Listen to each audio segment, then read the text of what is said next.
there everyone, and welcome to Vampirism in Fiction. This is a new series of videos on this channel where I'm going to take a deep dive into a book or a series of books and talk about how vampires are interpreted by that author or authors.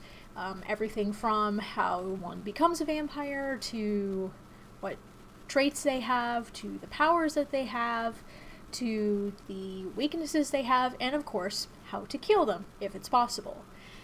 I wanted to do this as a service to anyone who either has never dived into this before, or if you're like me and you're trying to write books about vampires, this might help to jog your imagination, help your mind work. And you can pick and choose what you like and don't like in an attempt to make your own vampires. So, for the first episode of Vampires in Fiction, we are going to focus on Bram Stoker's Dracula. The OG vampire, you could say. Not really, but a lot of people consider it as such. Now, because we are going to be taking a deep dive into vampirism in this video, there is going to be spoilers for Bram Stoker's Dracula. So if you have not read the book before, I recommend you steer away from this video until you have, and then come right back. Otherwise, keep watching. Now, one of the things I thought was interesting in my research for this video, it's been a while since I read the book, so I had to look up some of this stuff online. There is a lot of stuff in Bram Stoker's Dracula that you can pick out in regards to all sorts of stuff related to vampires in that book. But you can also pick out what stuff was added by people in popular culture later on down the line, right? And the first thing to touch on with this is in regards to becoming a vampire in Dracula, okay? So there are two instances in which watch as someone turns into a vampire, or we are told that they will later on down the line. So let's start with the whole thing about being bitten by a vampire, okay? So the primary vampire in this book, as we know, is Dracula himself. We do, of course, also see his brides a little bit, but only very briefly. And then there is another character who we actually watch turn into a vampire, and that is Lucy. Lucy, who is the best friend of Mina Harker, and she is Dracula's first victim after he arrives in London. And oftentimes when Dracula is interpreted or reinterpreted for popular culture, for movies and stuff, a lot of times they decide to make it so if you're bitten by him at all, you just turn into a vampire eventually. But in Stoker's book, that's actually not how it goes. You do have to be bitten by him, yes, but you have to then die as well. You don't just turn into a vampire gradually, technically. So if you're only bitten, and in the case of Lucy, she's bitten multiple times, and he drinks enough blood from her to the point where she does end up dying from it. But it's not until after she dies that she actually comes back to life as a vampire. But through Mina Harker, we are actually shown a slightly alternative way of potentially becoming a vampire. Because Mina herself actually gets bitten a couple of times, like 2 or 3 times, but then her husband and Abraham Van Helsing and a couple other people, gosh, you can tell it's been long, I can't remember their names, they come to her rescue and do what they can to help her and protect her, so Dracula's no longer able to go near her, at least for that time. She starts to physically change, though, because of the fact that after, I think it was the 3rd time that she was bitten, he actually feeds her his blood, okay? And that is when it's through Abraham Van Helsing, who explains that, all the changes that happened to Mina since, the fact that she is becoming sensitive to daylight, that she wakes up during the night and sleeps during the day, the fact that she gets slightly elongated teeth, but they're not sharp yet. He makes a mention of the fact that although she's only been bitten a few times and not killed by Dracula, because she did consume his blood, if she dies without Dracula being dealt with, she will rise as a vampire herself. All right, and these are the only two ways that are described in Bram Stoker's Dracula that are regarded as the prerequisites to becoming a vampire yourself. Now, what about some traits? Okay, a lot of what we learn about vampires in Stoker's book ends up getting translated into other interpretations of vampires from other people. And again, I'm going to stress the fact that we see this primarily through Dracula himself. We don't have much experience with other vampires in this book. We see the brides, we see Lucy as a vampire, and that's pretty much it. So it's our exposure to other vampires aside from Dracula himself is fairly limited. So Dracula being like a king vampire or a very ancient, powerful vampire, sometimes we don't know exactly how much of this is specific to him and how much of it is like just vampires in general. This is especially going to be the case when it comes to the powers, but for the traits, generally their skin is a bit pale. And then, of course, there's, I believe it was described when Helsing and a couple of the others were trying to stop Vampire Lucy, that, you know, her lips actually were a blood red as well. Not just because she was having just fed and had drunk a lot of blood, but her lips being red in general. And then, of course, every vampire that we know of in the book also has fangs, you know, as an easy way to draw blood from the victims. One of the ways that the vampires acquire their victims is through seduction via their unnatural beauty. They are inhumanly beautiful. And this is emphasized by the fact that, you know, when it was daylight and they opened up Lucy's coffin and they saw that, you know, she was very seductively beautiful. But after they killed her, her appearance went back to how it was when she was mortal. So it's whatever magic or whatever power that brings someone back to life as a vampire after death makes them irresistibly beautiful. You know, when it comes to strength, Van Helsing does describe Dracula himself of having the strength equivalent to about 20 strongmen, I think were his actual words. But again, this is Dracula himself. We don't know how much of a variance there is in like a younger vampire, or whether it's based on like the physical traits of the individual. So like women normally having less muscle mass or something. Like there's a whole lot we don't know in regards to that. So the senses for vampires are enhanced. They can hear more. They're able to see in the dark. Of course, they are nocturnal beings. So while humans would struggle, like a cat or another nocturnal creature, the vampires are capable of seeing in the dark. They're also very quick, inhumanly quick, in fact. Though it's not actually specified how quick they are compared to humans, though. And then, of course, there is what has become relatively common traits for vampires, depending on how the author wants to interpret them. The not having a shadow, the not having a reflection in a mirror or anything that serves as a mirror, the fact that they are physically ageless, like because they die and come back to life, they cannot age. They are stuck physically the way they are. So if they're a child, they remain a child. If they're a senior, they remain a senior. And then a trait that I haven't really, I mean, granted, I haven't read too many vampire books at this point, but from what I've seen so far, this one doesn't happen too much outside of Stoker's book, and that is that a vampire must rest in a coffin, and or they must sleep within the earth of wherever they came from. So in Stoker's book, for example, Dracula goes through the effort of having soil from Transylvania brought to London for him so he can sleep in it during the day. Powers is probably the one part where we know less about in regards to how all vampires are affected. We know, everything we know is via what we've seen from Dracula or what Abraham Van Helsing has told us are traits that Dracula has in regards to powers. And he doesn't even tell us everything. He implies that in addition to the ones I'm about to mention, that there are additional powers that he is implied to have due to having had been a student in the mythical necromancer school of Scholomance, or dark magic school.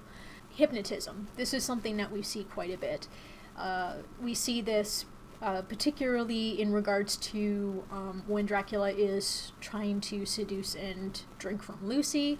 We see this a little bit from Mina as well, before the men are able to utilize their knowledge of vampires to stop him from attacking her.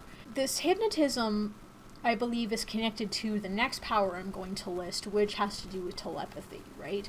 Being able to influence someone's mind in such a way. Like to put additional thoughts into their heads. In the case of Lucy, I think he took advantage of the fact that she was sleepwalking. Either he took advantage of the fact that she already had a tendency to do that, or he made her do it. So that was how, even though there were things placed around the room, like garlic and stuff, to prevent him from coming in, he would use his hypnotism or telepathy powers to make her wake up or remove the items herself, or influence someone else to manually remove them. He also has the capability of utilizing illusions. Unfortunately, I didn't write down exactly what that entailed, however, so I don't remember offhand exactly how he utilizes them. He has shown to utilize, I believe, teleportation to a degree. It is very limited, however. He seems to need to know exactly where he's going and whether there's any objects in the way. Otherwise, it could interfere with it, or he could cause himself harm in the process. Although he doesn't utilize it very much in the book, he is shown to also have the power to fly, like to defy gravity to a point. One power he also tends to utilize a fair bit is shape-shifting, and I believe some of this might go in line with his illusion abilities as well. A lot of the time, it's a wolf or a bat or dust or fog, possibly even dogs.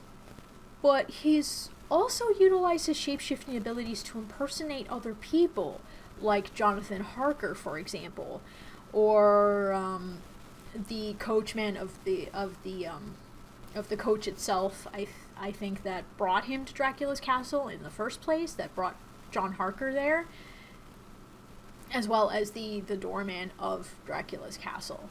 There's also a scene that John Harker witnesses earlier on in the book, in which he is shown to have some kind of an influence over animals, or at least it's implied that he does. I believe it was a scene with a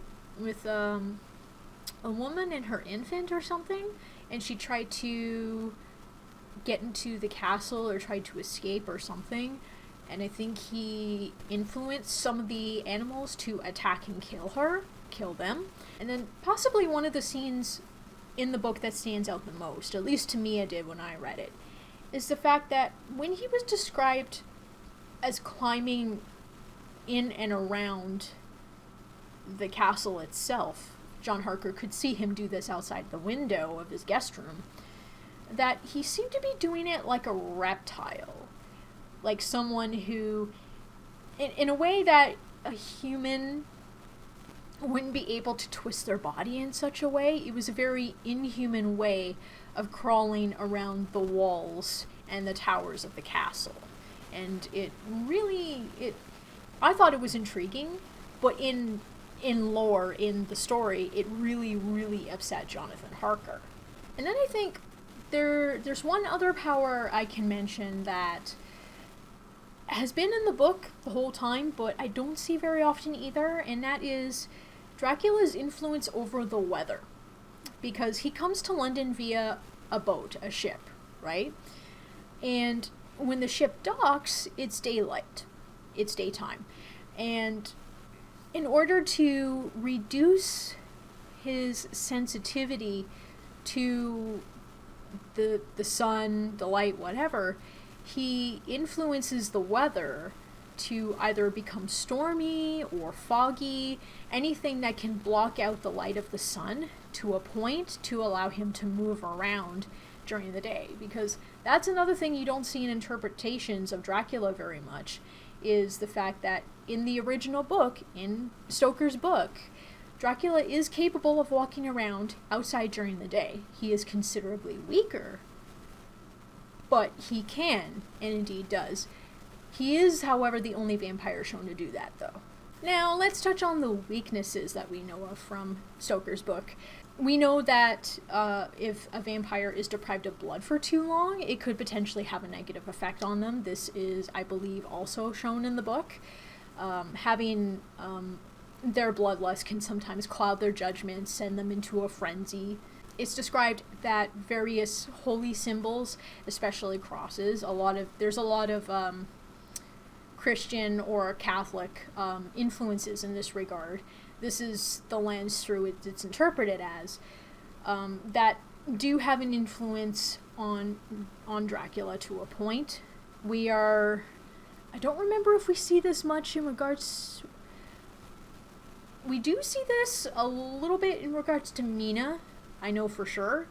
There is one point where Abraham Van Helsing, he takes one of the little pieces of bread, the host, that is given to people at church, and he places it on her forehead to see how much her transformation has been affecting her.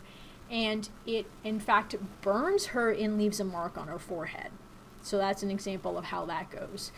Generally, it's the crosses used mostly, but the holy bread has been used a couple of times. He even made a circle of holy bread around her, and she could, in fact, not leave that circle. She was confined there.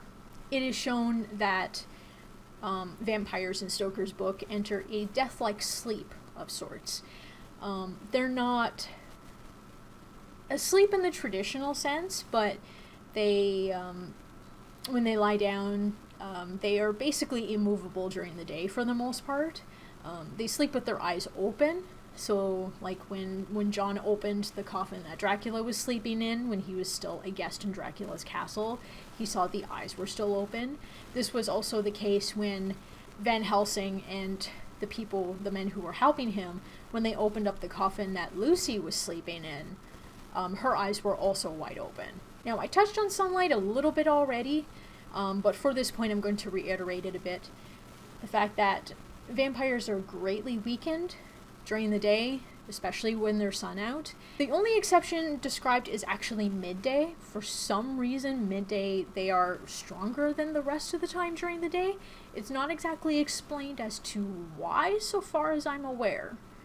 But midday is the only other time aside from night itself in which they are stronger.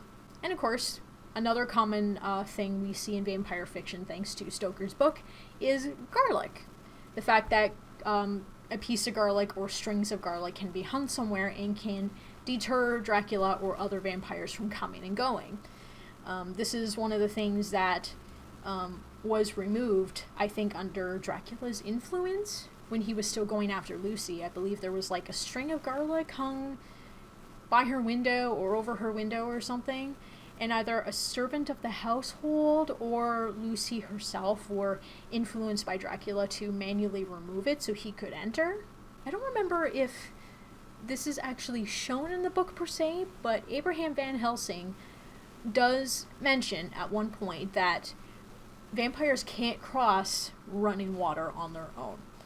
They need help with that. So when Dracula is making his way back to Transylvania, when he's trying to flee his pursuers, he needs help to cross the water because he can't do it himself. He's unable to. From what I can see, the last weakness I'm going to state for this particular portion is the whole invitation thing, the must be invited indoors thing.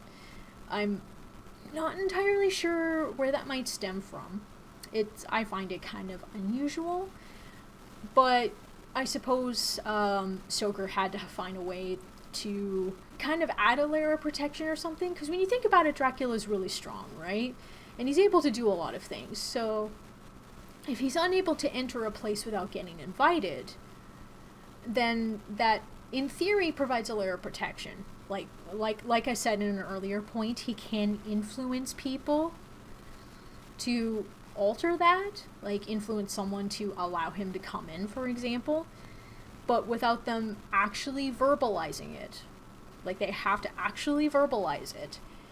He's not able to enter any indoor space, him or other vampires. What about killing vampires? This is the final little section of this video here.